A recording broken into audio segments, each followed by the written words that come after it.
The Time Machine Tattoo.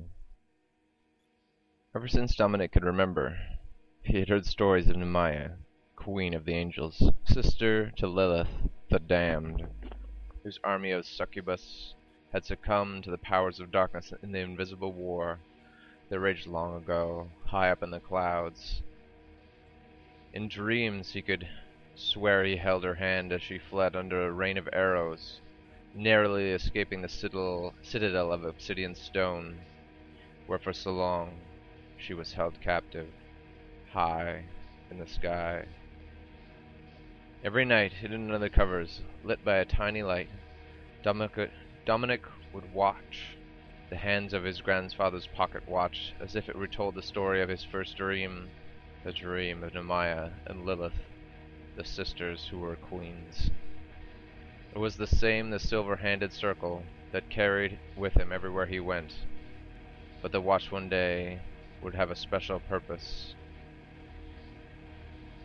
Dominic hadn't felt so much as a fairy's tickle throughout the entire quasi-painful experience of the procedure. He sat upright and awake. No ounce of alcohol or drugs, no chloroform or sedation. He was completely sober, sitting with the needle-injected art form, plunging every tiny staple a pinprick into his skin, not so numb by anything, for he wanted to feel the time machine that was unknown to him, because it was merely a tattoo of a 19th century pocket watch painted upside of his right wrist.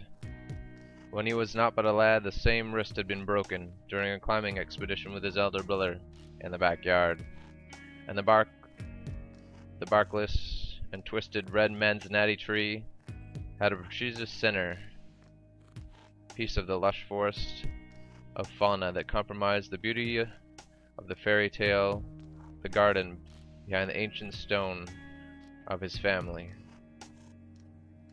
When the deviant artist had finished, he looked up at Dominic and smiled, and spoke. The first words Dominic ever heard from the man who was pale-skinned, not a tattoo on him, bald, but pierced with one septum, a ring like a bullhorn, as if he were led somewhere, led to that very place, out of some far-off distant land. Even his ears spoke of elvishness. And this is what he said: "Just one more touch, and then we'll be done." With that, the artist put down the needle and took off his gloves. He looked back to the wrist, gently grasped it in his hand, and leaned in. At first, the young man couldn't tell what he was doing, but then he saw it. The tattoo upon his wrist, the dials of that watch were turning, and Dominic began to swoon with the onset of intense dizziness. With each turn of the hands past 12, the room grew darker until everything was obsidian. Pitch! A black so sudden it stopped time, and the envelope of that shadow wouldn't dissipate until moments later, when he heard that deviant artist say, in a wicked voice, "That should do it, son." And Dominic could see one final plot outline of the magician, a smile of the wicked grin. "You may leave now, if you can," he ended. With that, the artist let go of Dominic's wrist, and the world went white. A wind so bitter, the intense breeze bit the young man through his clothes, kindling and chilling, deep as a fire onset within his bones. It felt as though he was standing naked upon stones and pebbles in a dry riverbed, and the tempest was howling down, no barrier in sight. It was so intense Dominic's eyes began to tear as he attempted to open them. It was a struggle, and for 7 seconds he wasn't even able to squint. It wasn't wind at all. Dominic was falling. He closed his eyes and prayed. It was all just a dream. Biting down hard on his lower lip and pinched the index finger's thumbnail into his skin until he started to bleed. The thumb still wouldn't go numb because he tried to open his eyes one more time, and Dominic had to admit to himself that this was not, in fact, a dream. The ground was invisible, hidden behind a thick white field of clouds, like battlefield white flags lingering high up above the ground. Dominic was rushing towards them in a free fall. What lay behind them, he would soon find out.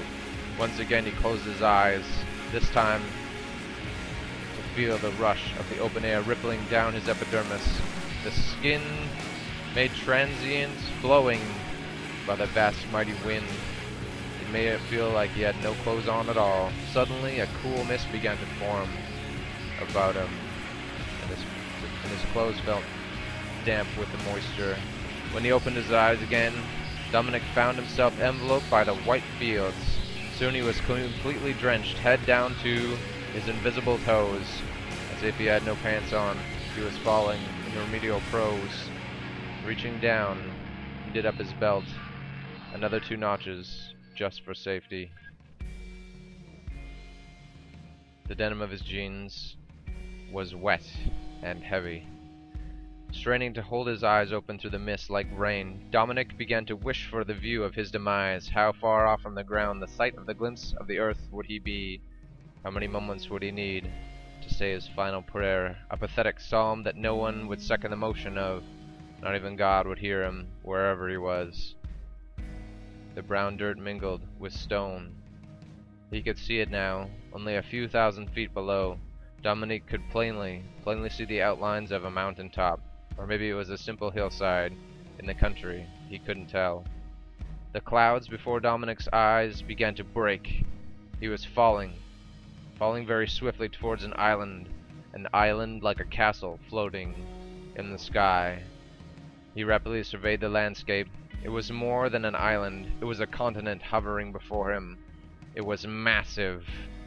As he grew closer, the island and the sky became more distinct. Dominic could make out that there were at least 3 lakes on the eastern edge, surrounded by fields of tall grass and rolling fields, close to which there was a city of stone surrounded by only a forest. Marshlands lay beyond the gates, and a lake beyond them.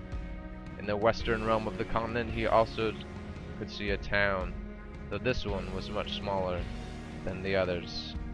In the center of the continent was that appeared at a glance the spiral tower that reached 1,000 feet towards him into the sky, most of which was disguised, hidden by the same clouds that Dominic had just emerged from. This has been a reading of The Time Machine Tattoo, written as a short poem and story by the Villain of Truth.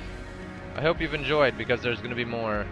I've got thousands and thousands of words to give to you all, and I hope they inspire you. And this is the first story that I've ever shared, and I hope that you enjoy it, because it's inspiring me. It's inspiring to me just to share it.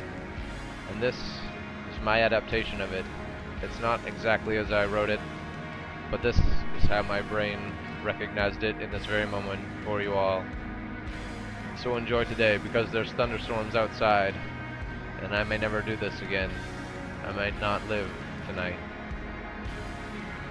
So take in what I've given and share it with others, because this is inspiration in the moment. Peace.